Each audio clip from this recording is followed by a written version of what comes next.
Chris Stuckman's thumbnails, man, they get me every time. They're so cringe, and I love them. But it's like, I can't, like, they all look the same. Yeah. Well, the best part is that he's like, he's like the nicest guy, and he seems like such a, like, I'd love to meet him. I'm sure he's the greatest, but also like he's so meme worthy and so cringy in so many ways. Sure. For sure. I like him better than Jeremy Johns, though. That's for sure. Yeah. 100%. Good lord, he's far more intelligent. It is much better when you're drunk. Anyway, are we starting, or is this the start of the episode? I guess it is. I don't know. People like to hear about YouTube, our opinions on YouTubers, probably. Chris Stuckman was just in my recommended for some reason. He was. Was it his Lady Bird review? No, it was his Justice League review. Ah, right. Well, I saw Lady Bird again 2 days ago, and the line was out the door. Can you believe that? I think I can. Yeah, because it's only not, playing in one place in my entire state or whatever. Yeah, I went at 4 p.m. on a Saturday afternoon, and the line was down the block to see it. Yeah. Saturday, man. Yeah. Everyone's it's real going good, to though. see him. Yeah. I love it so much. I honestly need to see when it's playing around my place. But of course. And it's opening wider Thanksgiving weekend, so that'll be good. That'll be good. It's gonna make a ton of money. I wouldn't be surprised if it ended up making more than Justice League, actually. Oh, it's playing in a theater near me. Oh, is it? Nice. Is it? Nice. There you go. See that jazz. You could go right now. I could. Mate, you've got a car. You could do whatever you want. Oh, I have a car that has a little dink in the windshield now. Oh no! You Snapchatted that to me. Yeah. It's insane. I was literally driving down the highway, 65 miles per hour, and dink scared the living daylights out of me. Is it like growing or anything like that? I don't know. That I'm like afraid to drive my truck now because I'm afraid that it'll slowly just start to grow into like a whole crack across my windshield, and that would drive me absolutely insane. It didn't go through the windshield though, did it? No. Like there's no like air pouring in. No. It's just like on that first little layer. Like if you're inside and you touch it, it's completely smooth glass. But you go on the outside and it's all spiderwebbed a little bit. So well, that sucks. Scary as heck. Anyway, Hitchcock, I think we're just gonna talk about Justice League today, right? I guess. I mean, I don't think there's been much other news. Did you see the Wrinkle in Time trailer? I didn't. That dropped yesterday? I did not. I saw the thumbnail or whatever, and I was like, yeah, it looked pretty interesting. The effects looked unique, to say the least. Okay, interesting. I mean, they're very like unashamedly cheesy. Like the costumes and everything are real wacky. You know, like kind of Alice in Wonderland-esque almost. But okay. I'm tentatively excited because, like, the book itself of A Wrinkle in Time, which I've read, is like, it totally deals with really cool relativity science concepts and everything that I would love to see on screen. Plus, Chris Pine is cool, and I like seeing a movie with a young African American girl as the lead, which is a breaking of the mold. So yeah, or it could turn out like a Tomorrowland situation, which is I predict with that. That's what it could be as far as box office would be, like a Tomorrowland thing where it's pretty unique, but people don't come and see it. But let's hope. That'll be interesting to see for sure. Is there anything else that's happened this week, Hitchcock? I feel like there was something. The Punisher came out. Oh, did it? That was. What's funny is like no one's talking about it because of Justice League. Yeah. Like usually when like Defenders dropped, everyone was talking about it for a week or so. Oh, yeah, and definitely. Punisher, nobody. Also, like, Daredevil is about as violent as you can get for me. Like it's pretty violent, but like the scenes in Daredevil season 2 with the Punisher, where he's just like they're brutal, he's like ripping throats out and whatever. I'm like, I don't think I could stand Punisher, so I'm not. Yeah. I don't know if I'm gonna watch it. I don't think I will because it's pretty brutal. Oh yeah, Duff. I've seen kind of gratuitous to me. I've seen a few scenes with him from Daredevil, and I was just like, oh, gee. I mean, he's good in small doses in Daredevil. I like him, definitely. But I don't know about a whole show. I don't know if I could take it. Yeah. Is it how's it being received though? I think it's been pretty good. Yeah. It's no Iron Fist, that's for sure. Yeah. Yeah. It is kind of unfortunate because it doesn't seem like Marvel Netflix has had any hits as big as Daredevil and Jessica Jones since those came out. Yeah, definitely. But it's been doing pretty well. Defenders was good. It wasn't great, but it was good. And it sounds like this is about the same. So, for sure. Anything else? I guess that's most of the news that we've had this week. So we can probably just jump into Justice League, because that's what people really the biggest really news of the week in a way. The biggest news of the week in a way. Yes. So Hitchcock. Yes. So Hitchcock. I'm here. Yes, I know. I say your name all the time, even though that we know that you are right here. Let the world know. Right yes, here. Yes. Yeah, so I guess we're going to talk about Justice League today. We will get into our thoughts about the movie. We'll get into our theater experiences, which I have to recap. Good Lord. We'll get into all that stuff. But first, I'm going to give you the background on how it's doing in the box office and all that stuff so far. So it's doing phenomenal, as I've heard. It's breaking records across the board. Justice League opened in the bloody in the box office this weekend, as you might expect. And really? Okay. It was projected to make about $130 million, which would have been a pretty big success. Okay. Do you know what BVS made? BVS made 166 opening weekend, and then the Avengers made upwards of 200 million, which was pretty huge at that time, especially.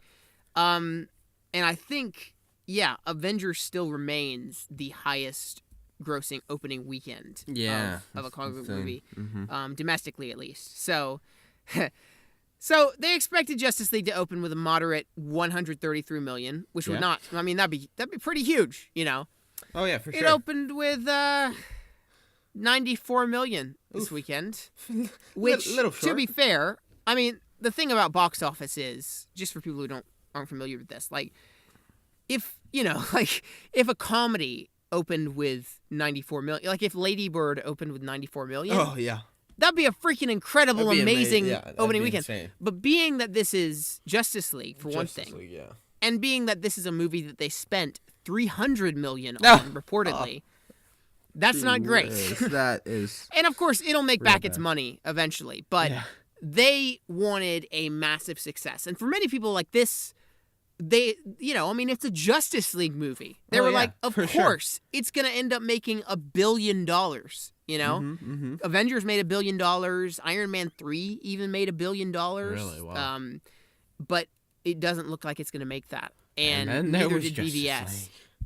So I'm going to read you off a few movies that made more money opening weekend than Justice League. Here we go.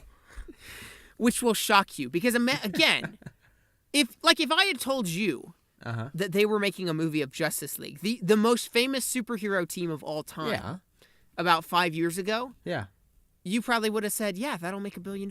Yeah, for sure. For sure. That will be huge. People will want to see this. For sure.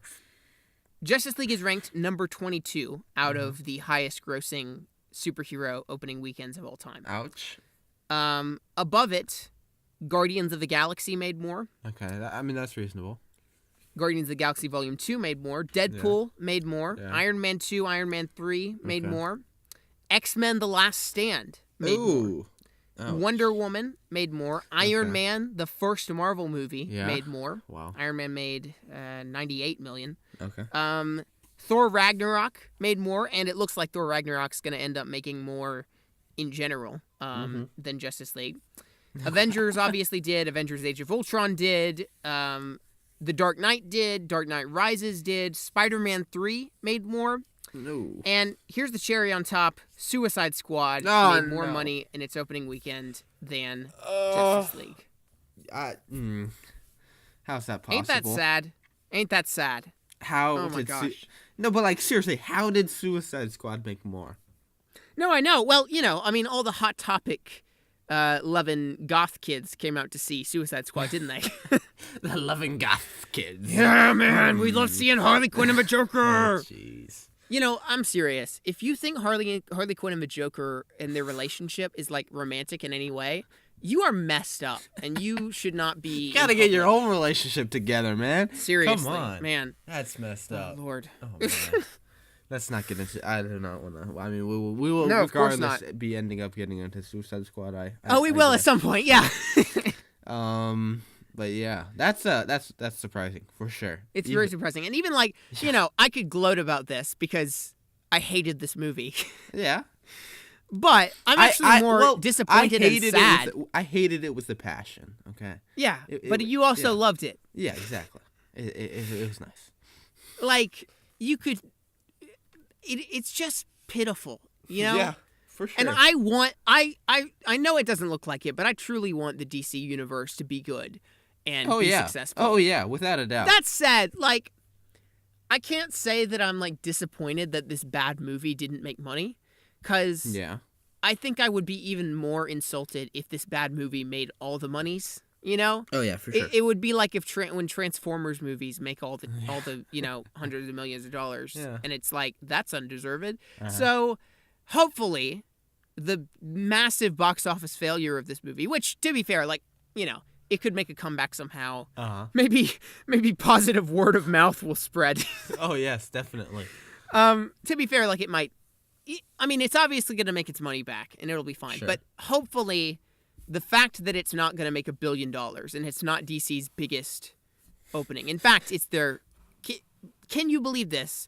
It is their weakest opening out of all their DC movies. It should be their biggest. It should be their biggest. That fact alone, I hope, will teach Warner Brothers that they need to just get some talent and some arts and some vision behind the helm. Yeah. But yeah, so that's that. I mean, Justice League's the most iconic superheroes ever. Yeah. Like, come on. I adored the Justice League when I was a small child. Yeah. Like, I had all the action figures. I had a big old Justice League poster on my wall. I loved Justice League. But this is where we are now. It is simultaneously this is where like that love falls it's down a golden the drain. age of comic book movies where it's like, man, we're seeing all our heroes on the big screen finally. We've dreamed of this moment. And then, we're getting Justice League. Justice League. That's what's happening. Lord. Oh man. Okay. So shall we dive in to this bottomless pit? I think we should. Why don't you go ahead and recap what you thought of Justice League, or your I guess what we do even then is usually we talk about our theater experiences first as well. Experience. How was the theater experience, baby? It was nice. I had some Mike and Ike's. I sit in a chair. Nice seats, and yeah, it was nice. What theater did you go to?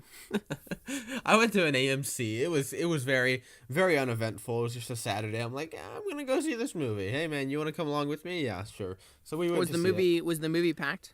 We got there about 30 minutes early, and there was quite a few people there. Yeah, but then by the showtime 7:30, it was very packed. Yeah, so it had filled up pretty nicely. So did it end up being that like people cheered and stuff? Like let's see, I can't remember if any during the movie. I think there were probably a few laughs and giggles here and there. Laughs and giggles.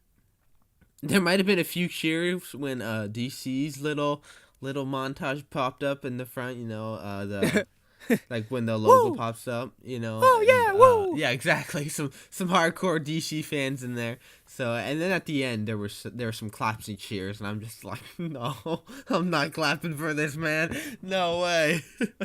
It was but yeah, it was a very uneventful experience. But I was I didn't have to spend money, which was nice. That is nice. I had a gift card, so I just used that. Go. That worked out. But yeah, it was. I went in honestly pretty excited to see it. I had been looking forward to this, and not like huge over that hype. I was just excited to see it, because BVS, it's bad, but I enjoyed it to some extent, Yeah. So I was excited to see Batman back, Wonder Woman, all that jazz, and but yeah, I went in and it was it started out for me. It started out fairly strong. I liked some of the tone they had. I liked like you got Batman hopping around on the roofs and stuff. I liked that. It started out decent. I feel like the first 30 minutes or so are okay, but then well, that was the first. For the first like half hour or so, I was thinking, I don't know how great this is. I'd probably rate it like 3 out of 10. For sure, for sure. No, 3 out of 5 stars. But I was thinking to myself, man, they've got the tone right. Like that was my definitely my main thought, especially in the first scene, because it feels very like animated series. Oh yeah, Batman-ish, for sure. And like, feels like a Saturday morning cartoon. Yeah, exactly. And that's, I mean, really, that's what when I think of Batman, that's what I think Batman was. That was why I loved it. He's just the rooftop vigilante. He's running about up there stopping crime. I'm like, oh, that's really cool. I really really enjoyed that. I felt like the rooftop effect they had was really good looking too. It didn't look like overly CGI. It looked like it had some practical stuff in there. Well, that was what I really almost liked about it, was that it almost looked like, and we're just talking about the opening scene of the movie with Batman. It almost looks like one of the set pieces from like Batman '89 or something, where it was like on a soundstage, but in a good way, like in an almost kind of retro, for sure, DC Gotham way. I'm like, dude, if this is the whole film, man, I'm down, because it looked nice. I was super pumped. I'm like, yeah, maybe this will be pretty good. And then it started to roll and it started to tumble, and it just went worse from there. So, but of course we're overlooking the actual first scene of the movie, which is where we see some iPod footage of Spider-Man Homecoming, right? First of all, stop filming in portrait mode, you idiot. Second of all, what isn't it kind of like anticlimactic to open on cell phone footage? Or is that just me? Like, it just seems like, man, we're getting ready for the movie. I can't wait for the picture to fill the screen. And then we open on this, like, portrait mode. Yeah, that was very, tiny, very anticlimactic, for sure. And, what was the point of it? I honestly did not get... You take that out, it would have been completely fine. No, yeah, it would have been the same movie. Yeah. What? It ends with, like, what do you like about Earth, Superman? And he's just like... and he can't think of anything. And then he smiles. It was an odd kind of... And I was like, what? Like, you couldn't tell what was being played for laughs either. For sure. But, like, what a precedent to set. You open it up, iPod footage, portrait mode, and Henry Cavill with the CGI mustache. And that by far was the worst it ever looked in the movie. Oh, it was. Like, for sure. It was horrible. Awful. Yeah. He looks like a wax figure or something. Like, he looks like he does. if they made a wax figure of Superman at, like, Madame Tussauds or something. That's right. what it would be. Yeah. Yeah, it was so insane. And then he's like, Superman, what does your symbol mean? What's the symbol on your chest mean? And he goes, it kind of winds around like a river, It's windy. And he completely contradicts himself. First of all, he starts ranting about how it's a river. He's like, it winds like a river on my chest. And he's like tracing it on his chest. And then he says, but it looks like an S. And Superman's like, well, it is an S. But in Man of Steel, he's like, in Man of Steel, he specifically says the line, it's not an S. Yeah. Oh, jeez. And then, I think Weekly Planet pointed this out, and I was thinking the exact same thing. He seems like oddly like uncomfortable talking to these children. Yeah, he like does. He's like, can I just leave now? Like he's like, it's like he's got like a snack off screen, and he's like, I just want to go eat my snack or something, kids. Can I go get my cup of coffee? Oh, and they're just like, what does the S mean? He's like, well, okay, fine. The S is a river. It's on my chest. Yeah, it was very awkward, without a doubt. And then they say, what do you love most about Earth? Yeah. And then he's like, like, this should be a simple question. Just say the people, right? Honestly. The people are what I love most about Earth. It ends with that, and he kind of like smiles, and it cuts away, and she's like, oh, maybe that's going to come back. Maybe something's going to happen. And like, no. Like, nothing at all. So I was... You could cut that, and the movie would be the exact same. In fact, it would be better because you wouldn't have to open on a weird wax figure. Yeah. Oh, Lord. For those who don't know, I mean, I'm sure most people know, but like, the thing here is that Henry Cavill was contractually obligated to keep a mustache for his Mission Impossible 6 role as the villain in that. And So he couldn't, when they brought him on to do reshoots for this movie, he couldn't shave his mustache, so they had to CGI it out, which is awful. Yeah, that was bad. You would have thought that they could have fought harder and made a better deal, you know? Like, honestly. Just, first of all, can't he just shave, do the scenes, and then grow the mustache back within a couple days? Yeah, I mean... But second of all, just use a fake mustache. I mean, exactly. It's so much. It's so easy to put a mustache on someone nowadays. You know. Of course, that's not DC. That's not DC's fault. That's Mission Impossible crew's fault. Yes, that's yeah. Lordy. But yeah, so it opens up with that. That's a rough start. But then I feel like it recovers with that. Batman recovers scene a bit. With I liked having the Justice League logo, and then it like fades away. It's like on a cape or something, right? Did you remember that? Where it's the Justice League logo comes on screen, and then it like swishes away like it's on fabric that's rippling in the wind. Okay, yeah. Sure. That was cool. I like that. That was unique. Nice. Mm-hmm. Yeah, and it started out very nice. I felt like just setting up each character, you know, and Batman's on the quest to get them together and all that, you know. Of course. I guess we're just gonna go through the movie, shall we? Sure. Shall we just go? I mean, we'll go off on tangents eventually, but first of all, where are the parademons coming from? Yes, that was one question I had. Yeah, because he's like, we've been tracking parademons for the past 4 months. First of all, he's not shocked in any way by aliens like just showing up. Second of all, where are they coming from? As I just said. Yeah, because they seem to be pouring out of these boom tubes, which are that's the actual name. That's the name of those portals that Steppenwolf opens up. The boom tubes. So when he comes through the portal, they come through with him. But so those portals are caused by the mother boxes. Yeah. So when he came through on Themyscira, that was the first time he came through. Mm-hmm. The other box was in the possession of Cyborg's dad. Yeah. But it didn't seem like it ever opened up a portal. And then the other box was in Atlantis. So, where did they come from? Did they come from space? Did they... Just hanging about is for there all these another years, portal? Did they come from underground? Who's to say? It's just weird. It wasn't set up at all. Yes, that's annoying. And again, I feel like this is one of those things. This movie was so clearly reshot and stuff. Yeah.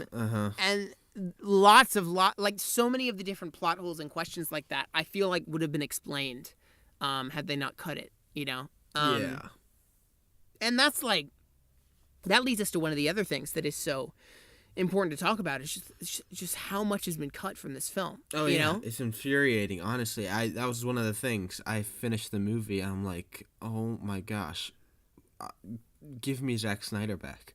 Like, yeah. I was legit like frustrated that Joss Whedon came in, and you could totally tell he printed all over it, you know, and he did his own spin on things and this and that, and I'm and to be fair, like some of it is his fault, some of it's not. Part of it is that the studio mandated that the movie be less than 2 hours because they were like, people didn't like Batman v Superman. It must have been because it was long. No, yeah. I mean, yeah, that's the reason we didn't like it. Right. Exactly. It was just the length, you know. No, yeah. So the 3 hour extended cut of BVS is better than the 2.5 hour of. So it's just like length. It was very short, which led to it being very crammed without a doubt. It's very clear that like the editor went in and he trimmed everything that wasn't completely vital to the plot. Oh yeah, you know. Some of the editing shots drive the heck out of me in this. Oh yeah. Like, and even it seems that some of them have been merged a little bit. Like, yeah. Like there's the scene of Superman in a cornfield, right? And he's talking to Lois. Yeah. And some of it looks like it was really shot in a cornfield. Yeah. And some of it, he's got the CGI mustache, and it looks like it was shot on green screen. That's awful, yeah. And the CGI mustache is the indicator, usually, because those are the reshoots. So it is crazy that they shot part of that scene earlier and part of it later, and then expected them to flow together. Yeah, and then remember that editing when they first defeat, or Steppenwolf runs away in the tunnels? Yeah. They're in the tunnel, and then he's using the cyborg sitting in the cyborg sitting in the spider thing that Batman built, and they're climbing up out of the pit, right, under Gotham Harbor or whatever, and then Cyborg's just like, the mother box, and he just bails, and they're all left there hanging, and then it cuts to them in like the studio or something. And I'm right, yeah, what? Yeah, what? Yeah. Are you kidding me? Yeah. What that is heck? exactly the kind of thing it that drove me insane. I was like when people use the phrase "the movie left you hanging," this is the literal interpretation of it leaves the characters hanging off of the side of something. And then they just cut, and they're back home. Yeah, Cyborg's just like, bink, and then Flash is like, did he just bail? And that was it. Yep, he did. Okay. I mean, they drove me insane, you know? I feel like there's a few other ones I have to continue to... Well, yeah, I mean, there's lots of stuff that seems oddly contrived in ways that I think they went back and changed to make the story work to their advantage. So, like, they just leave the mother box unattended after they bring Superman back to life. And then suddenly you look, they're like, wait, what about the box? And then they look over and the portal comes down and then he zips back up and it's gone. Oh my gosh. Can you believe that was a thing that happened? No. It's it's hilarious, honestly. But yeah, no, like if you go back and you watch the first 3 trailers or so, like you watch the Comic-Con teaser from a year ago, you watch the first trailer and everything, there's so much footage that wasn't used. There's the scene of Barry, he's using his finger and he's touching glass and it's breaking through and he's going through the glass, and there's the scene of Cyborg as a football player running in the snow. Definitely. It's countless. Like, I just named a couple. There are tons of shots that are not in the final product. And even some things that it seems were completely restructured to work in different ways. So, like, in the first trailer, Cyborg and Batman meet in a different situation. They meet at the Gotham Harbor under the tunnels or whatever, and he says, oh, so you're the Batman, I never heard of you. And he says, I didn't think you were real. And Batman says, I'm real when it's useful, or whatever. Oh yeah, I remember that. And that was supposed to be their character meetup. That was when they first meet in the movie. Yeah. And that's been completely changed. Oh man. So it's crazy, it really the is. level at which they've tampered with it, and even tiny things like the fight with Superman, right, where Superman goes bad for some reason, and they fight him in the town square. If you look back in the trailers, you can see shots from that fight. You don't see Superman obviously, but you see shots, and it's set at nighttime, and then they changed the color grading and everything to make it set during the day.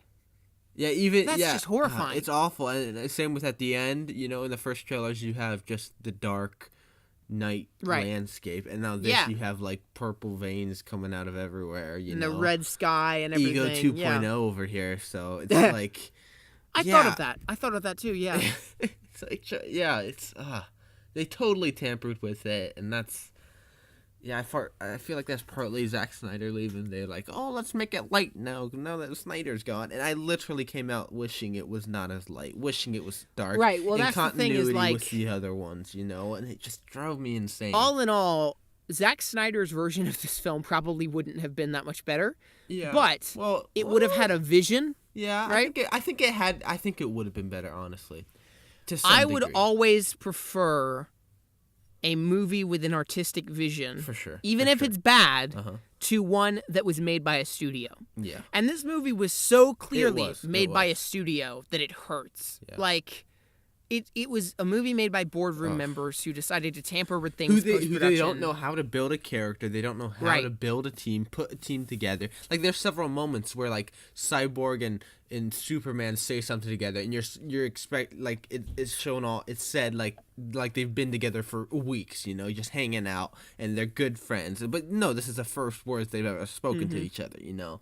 And so it's just it's so messy, you know? Well, and here's the thing, like, lots of this feels a little bit off in terms of the character dynamics, I think. Oh, and yeah, for sure. Much of that stems from the fact that, like, they used some footage from scenes where the basis of the scene was entirely different. So, like, when in this movie, Cyborg meets Batman far earlier on in the story than he originally was supposed to. But they still used, as far as we can tell, the footage from the scene, from the fight scene under Gotham Harbor, where it's supposed to be that he's just met Batman.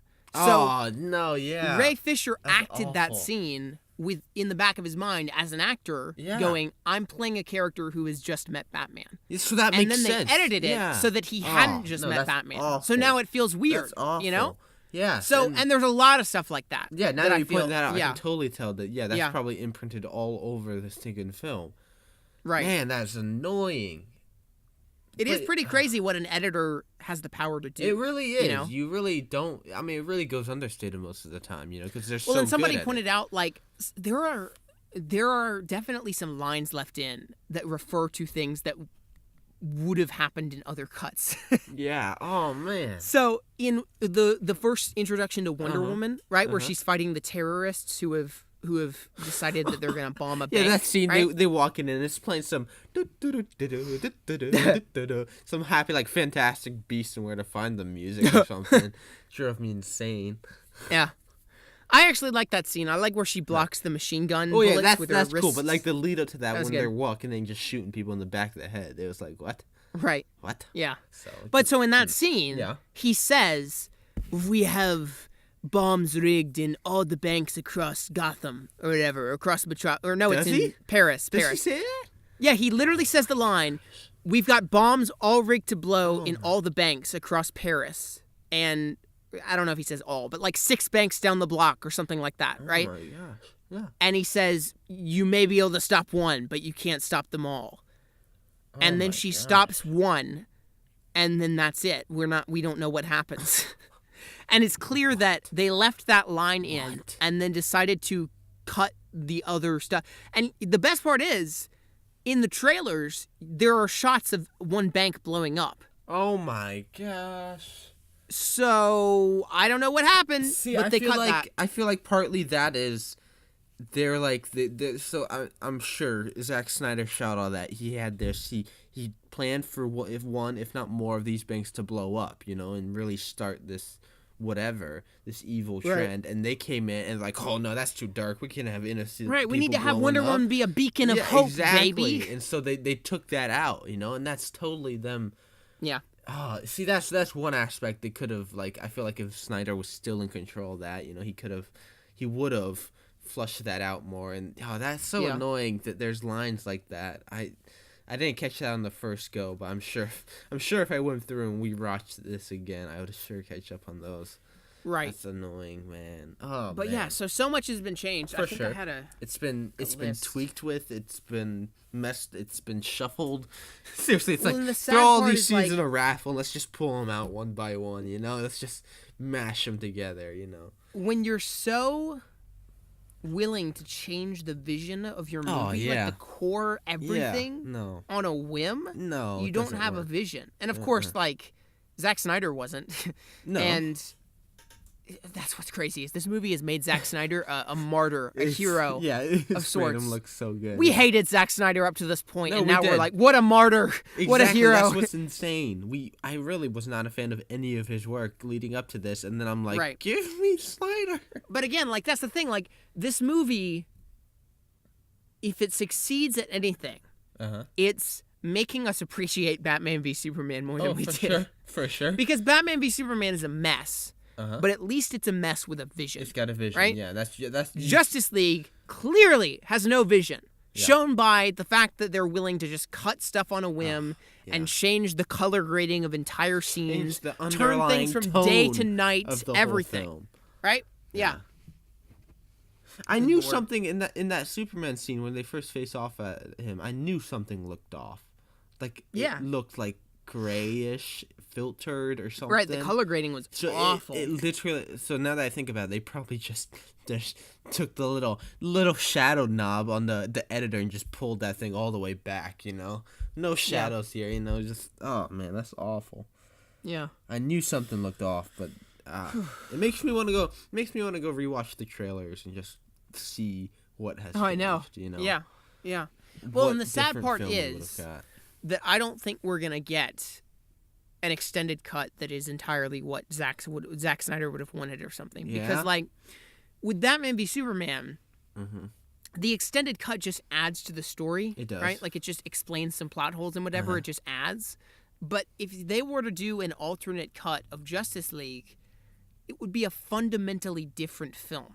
Yeah. Yeah. And also, they would have to spend a lot of money on finalizing effects on the things that they didn't finalize and whatever, I would expect. Sure.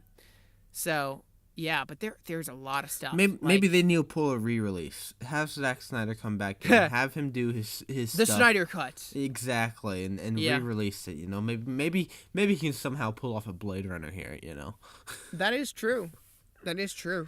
I mean, because I don't care. I want to see what Zack Snyder would have done with this. Because I feel like he knew he definitely knew what he wanted to do with it. And even if it didn't work out, it would have worked out better than this. Well, and one of the things I heard somebody else point out was the fact that, like, so much of the costumes and the characters and everything in BVS are engineered to suit Snyder's style. They really are. Like, the Batman suit in this, all of them looks good. They look so all the good suits in the dark noir. Look good in dark shadows and close shots and all these kind of epic lit stuff that he does. His style. Yeah.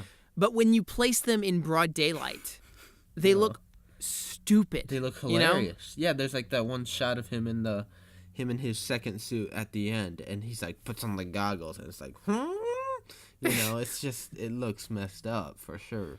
I also don't think Batman was very smart in this movie. He just kind of drives through stuff, right? Yeah, sure. Like, what does he do really? Sure.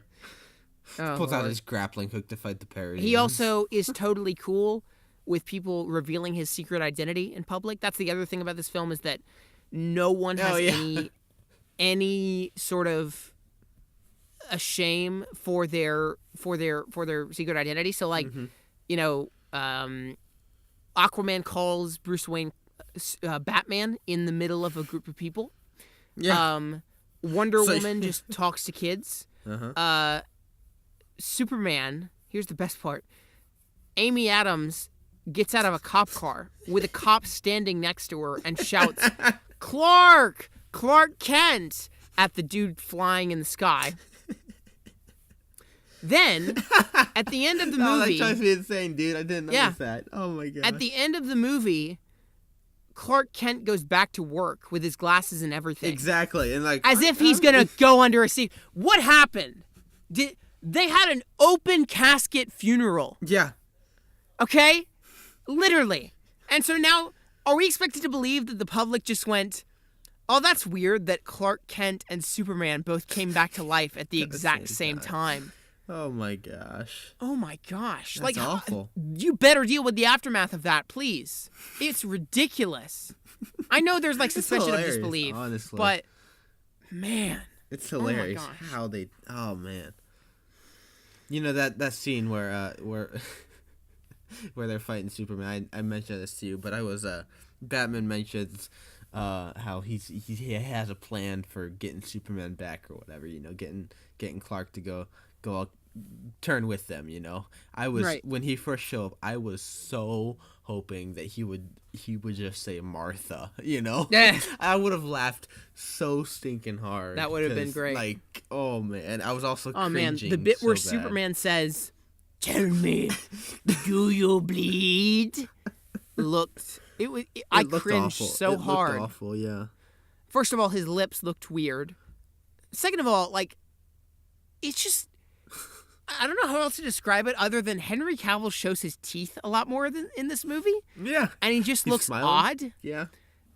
like maybe it's just like we've literally never seen him smile, and so We've now never it's seen like him smile in this nice, interesting. lightly lit movie. You know, right? Like his teeth work in a dark Zack Snyder kind of film. You know, We're but in comparing any the other teeth, film, the you teeth know, vibes they now. really don't look. They really don't work. So, man, that's rough. I mean, those things are pearl white, you know. You got to be careful what you do with those. So. Can we talk about how flat Amy Adams is in this movie? Oh man, she's really, really flat. She's not even. She's not even flat. Like she's less than flat, dude. She's literally. Amy Adams just is there. one of the best actresses working today. Is phenomenal. And she Arrival, literally, amazing, right, amazing. Is given nothing to do in this movie. Her entire arc centers around her going, I have writer's block because of Clark Kent. Yeah, I can't write. I'm just gonna and keep at the writing end about of the movie, kittens she writes a stupid article that we've heard a million times before about how hope can be found in the darkest of times and all this trash. It's hilarious. Oh my gosh, it's so generic. I was laughing and then so hard at that point. The beginning of the movie where we see Metropolis and like it's in crime is ridden in the streets because Superman's not there anymore, right? Yeah. Like, he just came a year ago. And then he was there and everyone hated him. Yeah. And now we're supposed to believe that his absence has caused the world to go berserk. Yeah. And cause Trump supporters to tip over fruit stands of Muslim women. Oh, boy. Oh, man. It's rough. It's really rough. What else can we say? Steppenwolf, eh? Steppenwolf? Oh, my gosh. Worst comic book villain ever? Maybe. Yeah. Who's worse? I literally can't think of anyone worse. I think Enchantress might be worse. I don't think so. At least she's got a backstory. And Enchantress is associated with Suicide Squad. Oh yeah, so that's true. That ultimately makes her worse. Period. Yeah, that's fair. But Steppenwolf. Why, man? Why, my dude? What are you doing? Why are you here? You know, who are you? This was one of the contributing factors that made when the movie ended. I just laughed. I just started. laughing. I was. It was so dumb. I literally had to stuff my face in my jacket because I was gonna burst out laughing. I literally I knew I could tell there were some DC fanboys around me. That if I'd shown any hate in this movie, they would have been on me. So I was holding it back. But yeah, it was ridiculous. Steppenwolf, why?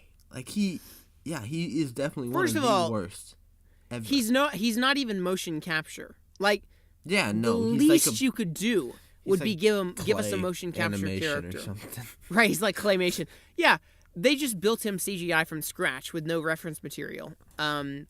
It seems like his height changes quite a bit. Inconsistent, yeah. It's inconsistent. His face changes. Sometimes it looks okay from up close. I mean, sometimes from afar it looks awful. Rubbery and slippery, if you will. But overall, he looks like a video game character. Oh yeah, he does. No, video games they look. They have better graphics. You're right. Yeah. Sorry. I've insulted video games. Oh yeah, by saying that. I started a campaign for Battlefront 2, which we might talk about a little bit later.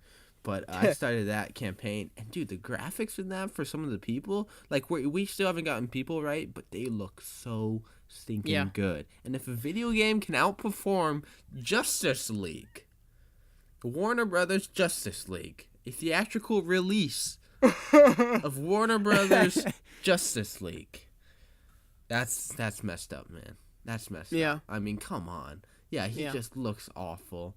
Maybe he would look nice in a dark noir. Well, he doesn't seem to have any weight to him. Oh, he has zero weight to him. And are you kidding? The bit where, honestly, every time he was on screen, I was horrified. I was I cannot believe that I'm watching this right now. Yeah. I should be doing something better. Yeah. But the scene where he invades Themyscira and he just goes through people, it's like it's a fight scene set on the grassy hills wallpaper from Windows 95. Yeah. And I was just, my mouth was hanging open throughout that scene. It I looks was awful. so horrified. And then I was just grinning because it was so dumb. Yeah. Of him just mowing down armies, and then like an entire army comes. I mean, it's like, were there really this many Amazons to begin with? I didn't remember there being this many. And then there was this like giant open field, right? Yeah. Oh, Lord. I was... And the effects... I mean, his effects are the worst in the film. But overall, they look really bad. You know? Yeah. Oh, yeah. Total green screen. The Battle of New York in Avengers feels real. Yeah, you know? It does. And that's because, for the most part, they shot it practically. They didn't shoot all of it in New York, but they shot it on a set where they built a lot of the and you would surrounding rubble. You would and stuff. think a scene where all you need is some dressed up ladies riding some horses. You think on an open plain with just a grassy plain, you think that'd be easy to shoot. Grassy plain. Maybe just find one of the millions of grassy plains throughout the world, you know, and just go shoot on that thing. But no, you got your own grassy green cloth that you can shoot on, you know. Yep. So, it was awful looking. Yeah, well, I mean the final battle in that mushroom cloud is Ego 2.0. It's so bad, and nothing feels real at awful. any point. No. Like, you can't even tell. Like, the final fight with Steppenwolf, they're in that weird gray facility somewhere.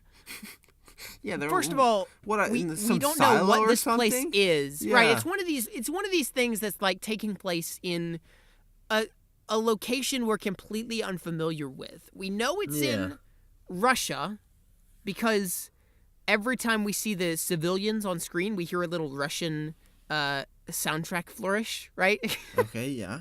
Do you ever hear that?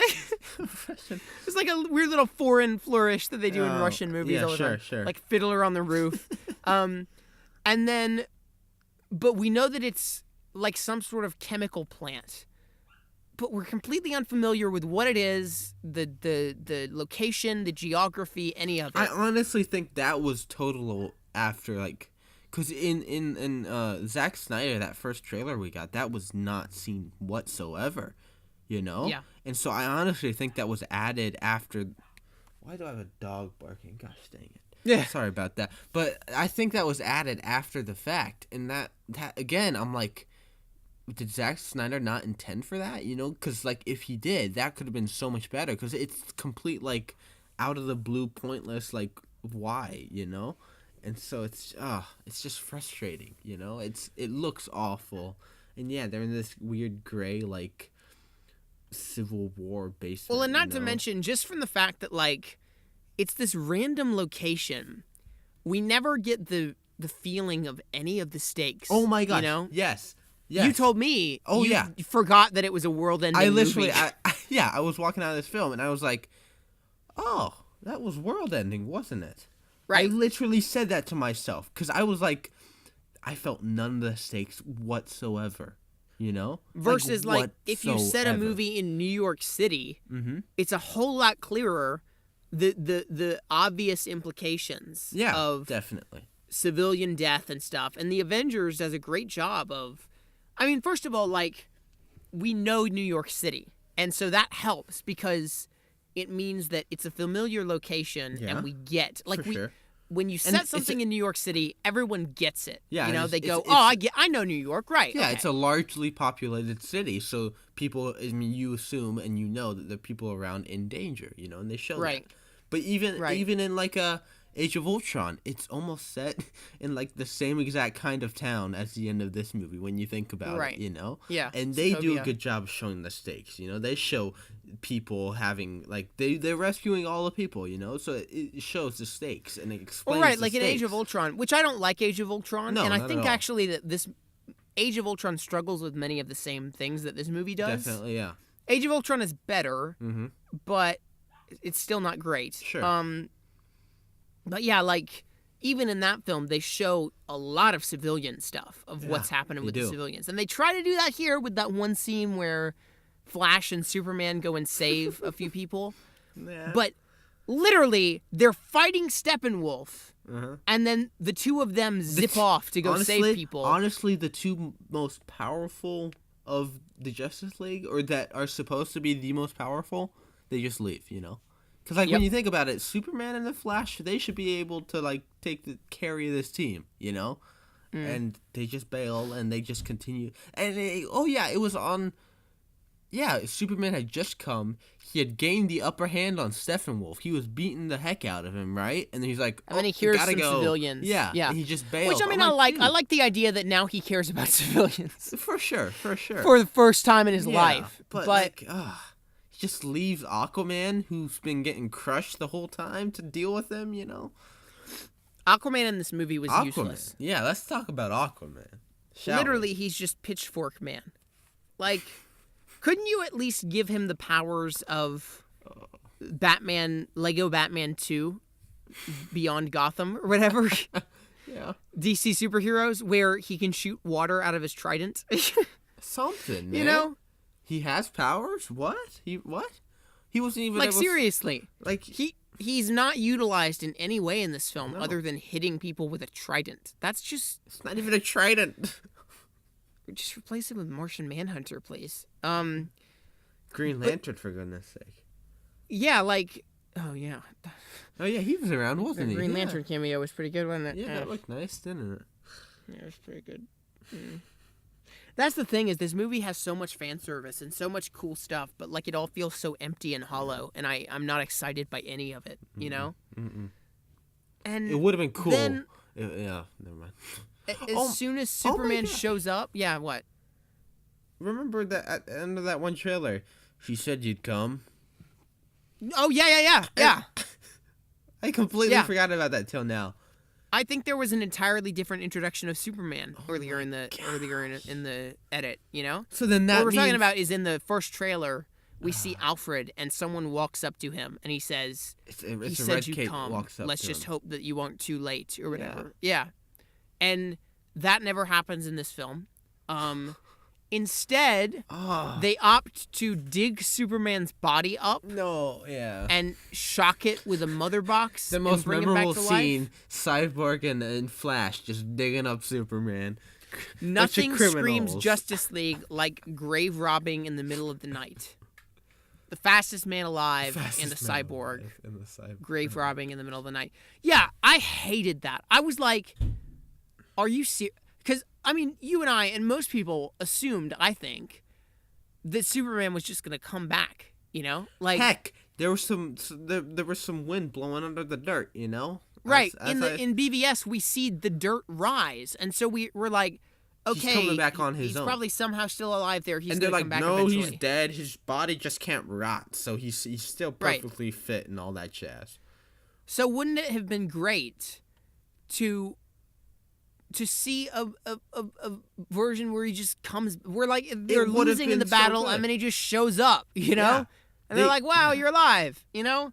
It felt We didn't need to see forced. this whole Frankenstein's monster thing. No, I did where not. They take his body and they bring him back to life, and the vague powers of this cube, for some reason it works that way, who's to say? Yeah. They use the exact same method that Lex Luthor did to bring Zod back to life. But somehow he doesn't turn into a doomsday monster like Zod did, even though it was the exact same thing.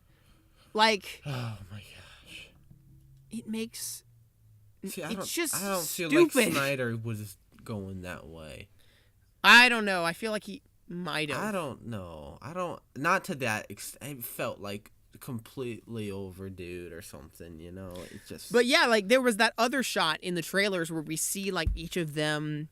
There's like a golden sky behind them. It's like a sunrise or sunset behind them, and they're all like staring in the distance. And many people speculated that would be them like staring at the return of Superman or something, right? Yeah. Because it kind of looks like even the Justice League animated series logo or the intro where they're all like standing with a gold sunset behind them or whatever. Yeah. And that shot's not in the movie, you know? So imagine if like they had completely abandoned the fact that Superman's gone. They have to do this on their own. you know, but then Superman comes in the end anyway, you know? And imagine that, like, that would have worked so much better than them knowing, like, oh, we can bring back Superman, let's at least try, you know? It's like, oh, he's back, but we're not gonna go after him at all. It could have worked better if you did a thing where they use the cube and it doesn't work. He's still dead, and they're like, frick, and then the cube's stolen, and then it's like, man, we just messed up big time. Yeah, for sure. And so then they have to leave his body there somehow for some reason or whatever, and we don't know what happens, and then he shows up, and we realize that he's just needed a bit of time to rejuvenate or something. Something you know? like that. I mean, it completely destroys the whole thing at the end of BVS with the dirt rising, you know? Did you ever feel like Steppenwolf was a real threat? No. I said that. Oh, the whole movie, they just slap him around. Yeah. They're literally like just slap, slap, slap, and using their super strength, and he's just flying up in the air constantly. They're hitting him against walls. Like, there's only so many times I can watch someone slam someone into the ground or throw them through walls when all of these characters are invincible. They're all invincible, and we don't feel a single moment of tension throughout the whole film.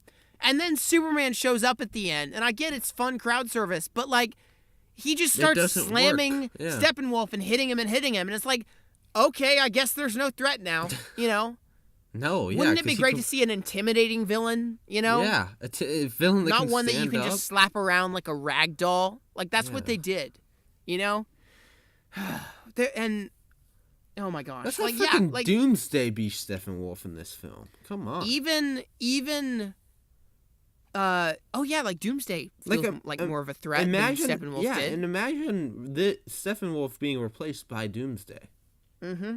Like imagine take BVS, have it just be Batman versus Superman, have that be the conflict, all right, and then have it set up Lex Luthor and Doomsday maybe, and then have Doomsday come in, and that's what the Justice League needs to defeat, you know? Yeah. Well, the problem is that Doomsday has no discernible intellect, and so he couldn't have like any sort of plan or something. Then you use Lex Luthor, and he's behind that plan. But that's taken from BVS. I mean, but like I hated Doomsday. He's awful in BVS. He's the worst part, but he's still more intimidating than Steppenwolf, which should say a lot about Steppenwolf. He can stand up to Superman hack, you know? Yeah. I mean, he kills him. So exactly. You know, so it's like, come on. Yeah. This was one of the first movies in a while that has just given me that superhero fatigue, where I'm like, I have had it with seeing these superheroes slam people in the ground and nothing happen. Like, the great thing about the Avengers is everyone feels vulnerable. Yeah. You know? Yeah. Cap is shot in the chest several times by alien blasters. Thor is stabbed in the side. Thor is stabbed in the side. You can see he's weary a little bit. Hawkeye's just an ordinary guy. He could probably die. Black Widow could too. Iron Man's armor, especially he gets like brutal. after he has to fix the rotors and everything, it's like totally wrecked. He's like using but even when faulty armor. He has a low moment when he gets tackled by all the Tatari or whatever. Yeah, right. And they drag shoot him down and he's like he's and there's the bit where they're all firing on Hulk. Even Hulk has a low moment, man. Yeah, come on. And that's the thing about this film is that like. They're all none invincible. of the they're all invincible, and the team itself has no arc. Yeah, like, no, not at all. The Avengers is not great at all. because you bring the team together, and they all fight each other at first. They all then they all hate each other. Yeah. Then they have to argue and talk out their problems. Then we see some blossoming kind of relationships and friendships going on. Tony Stark and Bruce Banner. Cap and Stark kind of fighting each other. Hulk and Thor. Yeah. One of the things that I love about the Avengers is that every character has a moment with every other character. For sure. Black Widow and Cap have a moment. Black Widow and Hulk have a moment. Black Widow and Thor have a moment. Black Widow and Loki have a moment. Yeah. You know, Cap and Tony and Bruce Banner, Bruce Banner and Thor. All the characters have moments together and they feel united. So they have to work out their problems. They make some deals. Then there's a low moment where they're all divided by Loki. Yeah. And then they all have to come back together and stand in a circle and fight. It feels like a Tony genuine Stark team. has to put aside his pride and let Yeah. Cap lead. Hulk has to embrace the rage and not, cower from it. He has to realize what he truly is. Yeah. Black Widow and Hawkeye both have to put aside their past. Hawkeye has to, face the inner demons he's been hiding. All this stuff. They're not Citizen Kane arcs. No. But they're arcs. They and it's work a blockbuster really movie. well. And the character dynamics work. And the team itself has a great progression from we don't know each other. Yeah. We are getting to know each other. We kind of hate each other. We kind of like each other more. Now here's the low moment. We're all divided. Now we all have to come back together. Yeah. Justice League has none of that. And it tries. It tries several does times it, though? to have... I feel like Yeah. it does. I mean, Well, I think Cyborg maybe a gets lot of it was ripped cut up by as well. Steppenwolf. Yeah. He Yeah. rips him in half, and then he just sees Aquaman helping him fuse it back together or whatever, Yeah. So that was messed up, and I feel like it tries to have those little sincere moments. Like, it tries to have make Cyborg and Flash have a dynamic. Same with Cyborg and Aquaman, and Right. Cyborg and Wonder Woman, a little love there, and But everything feels it kind of second rate. It and really does. It really, like they're it just doesn't trying work. too hard. It doesn't click. feel authentic. Yeah, right. I mean, you have even Superman, they try to have his moment. They have his moment with Flash, Wonder Woman, Cyborg. The only dynamics that really worked for me were, I thought Bruce and Diana's dynamic was good, although Yeah. they'd met before, so Yeah. that, and Yeah. I liked the Diana Cyborg dynamic. I thought that was pretty good. Sure. I liked her kind of trying to convince him to come out of his shell and join their team, Yeah. Other than that, like some of the dynamics you would expect to be great, like wouldn't you love to see a Tony Stark, Peter Parker-esque dynamic with Bruce Wayne and Flash? Yeah, Nothing. definitely. It's not done very well. I mean, a little bit. He gives them some advice they here try. and there. They try. Right. But it doesn't work. I mean, they fail terribly. What did you think of Flash in this movie in general? I did not like him whatsoever. I feel like Me neither. Ezra Miller, he bugged me like crazy. Did not work for me. I mean, I guess his effect was cool, but he didn't feel like Barry Allen. He felt like some dude with speed who was like a 13-year-old. Yeah, he was like a 13-year-old on the inside or something. Yeah, a middle schooler. It's like Barry Allen, he's a stinking genius in the comics, right? He's a scientist, right. And he's. I mean, there's. Well, and I don't even care what he's like in the comics. I'm just like, sure. I need to like him, and yeah. obviously they were going for the whole Tom Holland, Peter Parker, energetic, kind of wide-eyed young person in the team thing, and it doesn't play nearly as well. First of all, he's older than Tom Holland. Ezra Miller's like almost 30 or something, I think. Okay, yeah. Second of all, he's just annoying, and he feels like he's phoning it in, and it's. I liked his power set. I liked seeing the Flash's powers when he was running. It was really cool. The bit where he fights Superman is fun. Sure. The race at the end is fun. Sure. And I got used to the costume a little bit more, which I didn't like at first, but then it grew on me. Yeah. But Ezra Miller as the actor, he seems to be under the impression that if you make a funny face, if you just go, ooh, oh, I don't know what, and you just react to things with wide eyes and like go, like that's funny. No, it's not. No. Give me some dialogue, please. Some Greek goop on me. Yeah. And there's so much like improv that's clearly improv. Like the bit with brunch was stupid. Like, what? You don't know what brunch is? What do you mean? You're supposedly a really smart scientist. Yeah. And it bugs me, man. I can't even.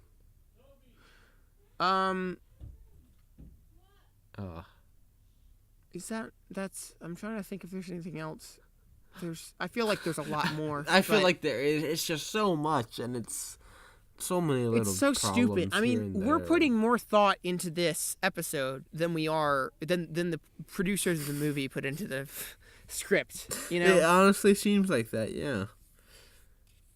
But yeah, that was what I was gonna say about the team. There's no arc for the team, and then I feel like personally, there's never a moment where they really feel like they're united. You know, like there's never that team shot like in Avengers with the 360 and stuff. And I'm not saying they should just rip off that shot, but I'm saying like in terms of the feeling of the narrative, you never really feel like they're united as a team and they're working together. Like it's always like Flash is doing one thing, Batman's doing another thing. They're all doing separate things, and then they're all getting beat up separately. He's beating them all up, and then at the end they bring in Superman and he just destroys Steppenwolf for them, and that's it. He could have done it by himself. Yep, he really could have. Like he could, if they had just brought him back to life and sat back in recliners, he could have saved the day. Simple as that. Drives me insane. Oh my gosh, so many issues. Issues that are just hysterical. Like, how can you make these simple mistakes? You know. Money, or what they thought would make them money. Yeah, it's so bad.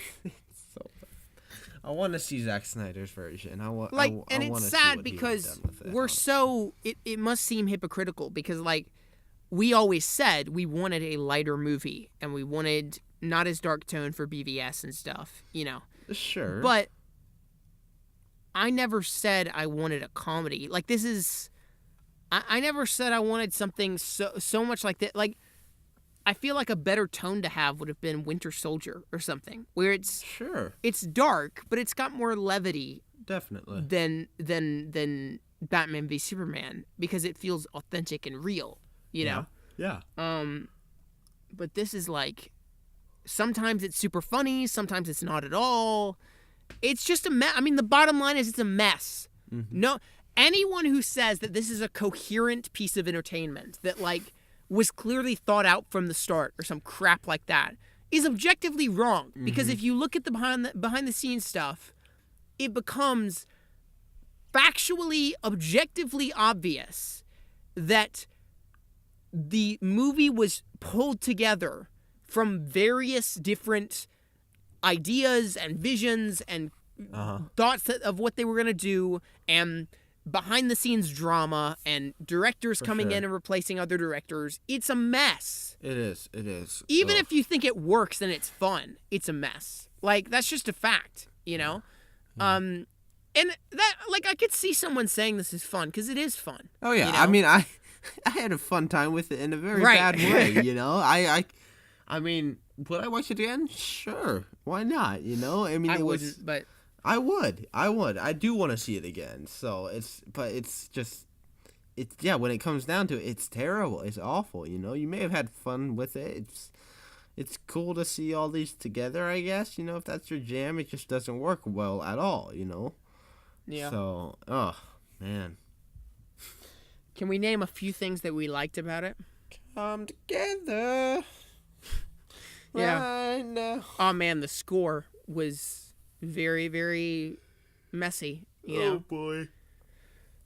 They when they go to the Kryptonian ship whatsoever. Dang. When they go to the Kryptonian ship, you can hear the just a little motif from the boom boom from the Man of Steel bit. Nice. And that's the only part in the movie where you hear his Man of Steel theme. That was nice. Everything else is the John Williams Superman theme and all that. Nice. I think like Danny Elfman would tell you, you know, I wanted these retro themes. I wanted the Batman 89 theme and the John Williams Superman theme in this because I wanted it to be a different universe and whatever. Buddy.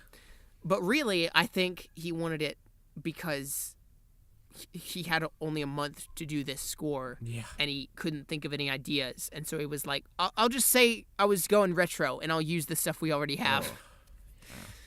Oh man. I hardly even noticed the soundtrack, honestly. I was just so tuned out of it. Yeah. Except for the few moments where I did hear the dum boom and the Man of Steel. It's not as noticeably messy as it was when you just listened to it, you know, on YouTube or whatever. Definitely. But yeah, good things we liked about it. Yeah, like I just said, what did we like about it, and then we devolved into talking about something that we didn't like again. Seriously, there was something, wasn't there? I mean, I guess I liked the opening tone.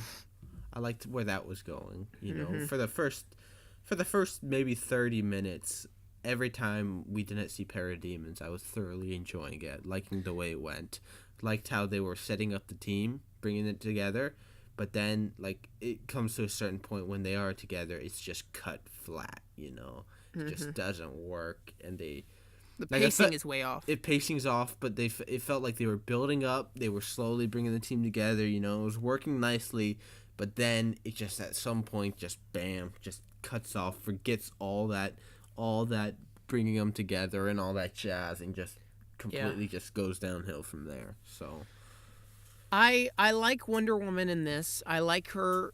You're a sexist if you don't, my friend. Yeah, man. I like the bit where she sees the flaming Parthenon. That's the like nice symbol of invasion or whatever. Yeah. That was good. And then I like, as I said, her relationship with Cyborg. She does seem like she kind of fades into the background toward the end, though. Like, she's quite present at the beginning, and then she's sort of not towards the end. Yeah. And again, like, it's one of those things, like I said with Avengers, it feels like every character has an interaction with the other. Yeah. I don't feel like Wonder Woman ever interacts with Superman. Maybe I'm wrong, but she says... They only bang heads together. Oh, yeah. They fight, but again... They never talk, because there's no emphasis in this movie on character dynamics, which are so important, you know? Dang, that annoys me too. They didn't talk. And so we're supposed to think of this team as like this unified force when Superman just came back from the dead and doesn't know who they're fighting. And so he just comes to punch a guy who he doesn't know who he is.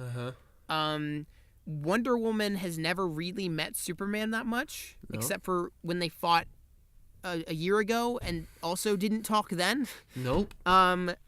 There's all this stuff where it feels like nothing is rich in terms of the explanation, you know? No, not at all, yeah.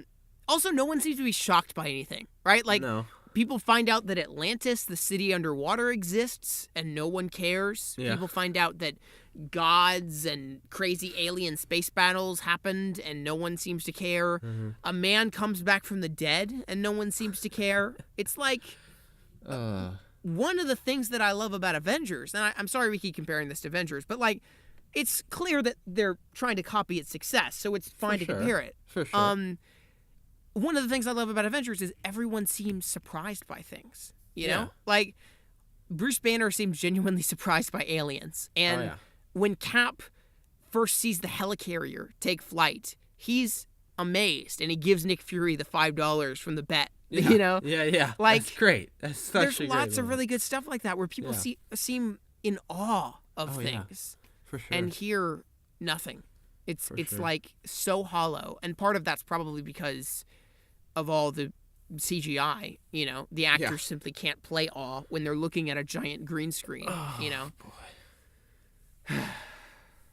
Anyway, I know we just said things that we liked. Batman's fine. Wonder Woman's pretty good. Wonder Woman's okay. Cyborg was better than I expected, to be honest. Definitely. I thought he has more development than Aquaman, He which does. I thought was interesting. Yeah. I didn't like Aquaman very much. I like the scene, though. I do like the scene where Aquaman opens up his heart to the team, and then we find out that the lasso of truth was around him. Yeah. I was like, okay, that was a good one, because it's a play on the whole I'm going to open my heart up to the team trope that you see in these team movies. Oh, yeah, for sure. So that was good. I like... Man, this is hard. Yeah. J.K. Simmons as Jim Gordon is good, but we don't see any more of him than we did in the trailers. Not at all, man. Not at all. I like Jeremy Irons as Alfred still. I mean, yeah, he's good. I like his cockiness. Like he's so full of he's full of Batman's crap, you know. Yeah, for sure. Yeah, he's good. I did not like all the Batman gear, like the weird spider crawling tank thing. Yeah. Was awful. I was like, who built that? Are we at the point like Batman v Superman? Is it just me, or does it feel like that vehicle itself is way too sci-fi for this universe anyway? You know? Which one? The spider crawling Batman thing. Yeah, for sure. That he it's has. Whack. It's right? totally whack. Yeah. Like, the most sci-fi stuff in Man of Steel comes from other alien worlds, you know? Mm-hmm. But with this, it's like we're supposed to believe that a normal man built that? Really? I don't know. I just don't feel like we're at that point yet, you know? That's it. That's all I can think of. What did you think of the end credits scene? The Lex Luthor one. That was interesting. We need a league of our own. That's all, folks. Basically, I mean, I started laughing as soon as Deathstroke came on screen because I was like, fan pleasing, am I right? Fan service, if you please. Yeah. You know, Deathstroke. I'm done talking about this. Yes, I'm so done. I intend to post this episode, and then hopefully within a week or two, never talk about this ever again. You will. Yeah, you will. It's inevitable. It's the curse of DC. Out of 22, what do you get? 6. Yeah. Yeah. I'd go 5. Yeah. I'd bring it lower. Our nonsensical rating system for the win. I think that's all we have to say, isn't it? I think it is. It was it was bad. It was bad. If you like these characters, great. I guess you can see it, and it'll probably be fun. Great.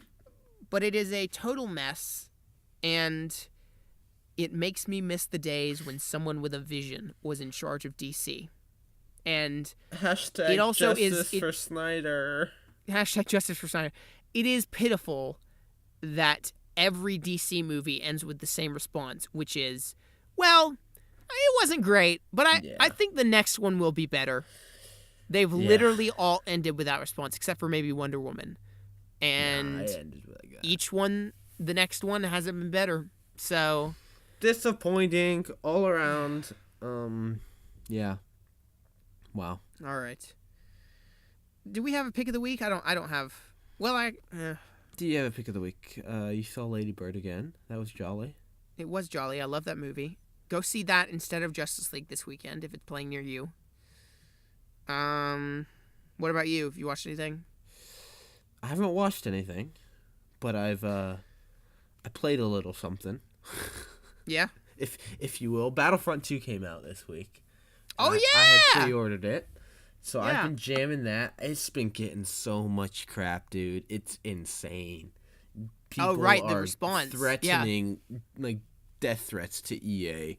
You know, it's insane. And you know, I guess when I'm not a huge gamer to throw off the bat, you know. I enjoy game for its gameplay and if I have a good time with it, you know, if it keeps me engaged. That's what Battlefront does. You or I are really hardcore gamers. No, not in any way. I mean, I have. You're more hardcore than me, but still not that much. Definitely. I mean, I have. First Battlefront, it's bad. It's bad, but I have so much fun playing it. You know. Yeah. Even going back now, it's fun. My Star Wars self comes out. I'm a nerd, you know, and so for this, it's an improvement from that first one, which I love. They've done a lot of things right, but they've done a lot of things bad, you know, with microtransactions, and you can pay to win, basically, you know. So it is for a hardcore gamer. I can totally see how that's got them annoyed. But for me, who just wants some good gameplay, some fun action, some nice. I mean, the design in this game is amazing. It looks phenomenal. It's spot on in every way, and so it's super fun. The gameplay is nice. It's smooth. It's engaging. So. If you're a Star Wars nerd and don't care about like the actual game and how it all works, dude, get this. I recommend it, you know, for sure. But if you're like a hardcore gamer, you're gonna hate it. So, but it's super fun. So I've been playing that this past week and still working on through the campaign, which is basically a 6-hour movie because it's canon. So right, how is that? How is the story? So far, I'm only a few chapters into it, but so far it's very nice. You know, I've heard a few things. I think it's pretty cliche and just nothing mind blowing. So, but I'm not expecting much. So I'm having a jolly time working my way through it. So coolio for sure. Well, I have been watching Black Mirror. Yeah, you have, haven't you? Did I talk about this last week? I don't know. Did But you? it is I a can't remember. Netflix show, which is essentially like a. Yeah. I'm sure most people have heard of it, but it's essentially like a revamp of the Twilight Zone almost. But so every episode is an anthology, and none of them connect to each other. But they all deal with similar themes of different technology taken too far. And it is phenomenal. Every episode is about an hour, and they are some of the best hours of television you'll ever watch. Nice. They are well acted. Some of them have really strong actors in them, like Haley Atwell is in one, Domhnall Gleeson, Bryce Dallas Howard. So yeah, they are really thought-provoking and great social commentary, but also just good television and good sort of thrilling, interesting concepts that like wouldn't be explored otherwise. For you know, like they're just things that you go, I'm glad someone's doing that, because no one would have the balls to make an entire movie based on that. You know, but on TV, anything goes. So it's really cool that people are exploring these unique, thought-provoking science concepts. So yeah, cool stuff. All right. Next week we're finally through the tizzy, if you please. Of movies. You know, like maybe we'll. I mean, we're through for now. There's going to be a lot more later. But are you forgetting Star Wars, my friend? Oh, I know. I meant for now. Gosh. So what do you want to do next week? I was thinking maybe we'd finally get to that Rick and Morty episode we wanted to do, right? Yeah, I need to get back on watching that. Maybe you could finish season 3, and then we could season 2. Oh yeah, finish season 2. Yeah. Oof. And we could get going. You know. Yeah. Maybe I'll see Lady Bird too. We can talk about that. Please. Yes, I would love to. All right. Good stuff. Well, where can people find us on social media, Hitchcock? I'm at nerd_stream7 on Twitter and Instagram. But I'm at Instagram. Oh, yeah, same. I'm at Blockbusted Pod on Twitter and at Houston Productions 1 on Instagram, but also, yes, screw Instagram, because I just deleted it too, which you had, right? You deleted it also? Yeah. Yeah, I'll probably re-download eventually, but I'm just getting sick of it. So for sure. Just at Blockbusted Pod on Twitter. And we're both on Letterboxd too. Both on Letterboxd. If you'd like to support the show, if you want to contact us, do Letterboxd, because we are highly responsive through that. You know. Oh yeah, of course. No, don't, please. That was sarcasm. If you would really like to contact us, then you can email blockbustedpodcast@yahoo.com or tweet at one of us. Also, if you'd like to support the show on Patreon, then go to patreon.com/HoustonProductions1. It's pretty fun. It's a racket, if you please. It's a wild ride, a wild time. So good stuff. All right. Say your catchphrase, Hitchcock. Taking it back. I swear. Dang it, DC. Ah, yes. Classic. We really do need to bring that back. Dang it, DC. Dang it, DC. Come on. Come on. Once again. Did it again. What even is this, guys? We will see you in the next episode.